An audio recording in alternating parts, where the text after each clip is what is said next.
বিয়ে করতে চায় না, বিয়ে করতে ভয় পায়, লজ্জা পায়, আর অবৈধ মিলামেশা করতে মজা পায়। কেন? কারণ দায়িত্ব নিতে হয় না। দ্বিতীয় বিয়ে করেছেন আলোচিত ইসলামী বক্তা রফিকুল ইসলাম মাদানী। নিজের ফেসবুক পোস্টের মাধ্যমে বিয়ের খবরটি জানানোর পর থেকেই সামাজিক যোগাযোগ মাধ্যমে নানা প্রশ্নের মুখে পড়েছেন তিনি। নেটিজেনদের একাংশ এই বিয়ের সময় এবং প্রক্রিয়া নিয়ে সমালোচনা করছেন। তবে শুরু থেকেই আল্লাহর ভয় এবং গুনাহ থেকে নিজেকে দূরে রাখতেই এই কঠিন সিদ্ধান্ত নিয়েছেন বলে দাবি করেছেন রফিকুল ইসলাম মাদানী। তিনি জানান, সমাজে অনেকেই বিবাহিত হয়েও গোপনে হারাম সম্পর্কে জড়িয়ে পড়েন, কিন্তু তিনি আল্লাহর বিধানের মধ্যে থেকে হালাল পথ বেছে নিতে চেয়েছেন।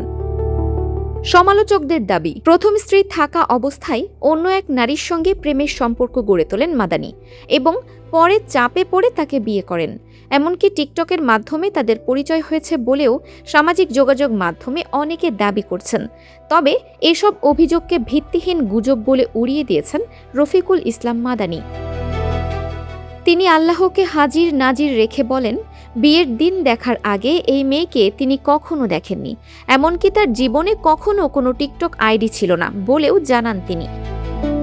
বিয়েটি IMV নামক একটি প্রতিষ্ঠানের মাধ্যমে সম্পন্ন হয়েছে উল্লেখ করে তিনি বলেন, সেখানে যারা স্বেচ্ছায় একাধিক বিয়ে করতে আগ্রহী তাদের ফর্ম পূরণ করতে হয়। প্রথম স্ত্রী অন্তঃসত্ত্বা থাকা অবস্থায় কেন দ্বিতীয় বিয়ে করলেন এমন প্রশ্নের জবাবে তিনি জানান, সে সময় তিনি তার প্রথম স্ত্রীকে ফর্ম পূরণের বিষয়টি জানিয়েছিলেন। IMV এখানে শুধুমাত্র বিবাহের মধ্যস্থতাকারী হিসেবে কাজ করেছে। রফিকুল ইসলাম মাদানী তার পোস্টে আরও দাবি করেন, তিনি তার স্ত্রীর যথাযথ সেবা যত্ন করছেন। 2.5 বছরের সংসারে তার স্ত্রী যদি কখনো তার বিরুদ্ধে কোনো অভিযোগ করে থাকে এবং কেউ যদি তা প্রমাণ করতে পারেন, তবে তিনি যে কোনো শাস্তি মাথা পেতে নিতে প্রস্তুত।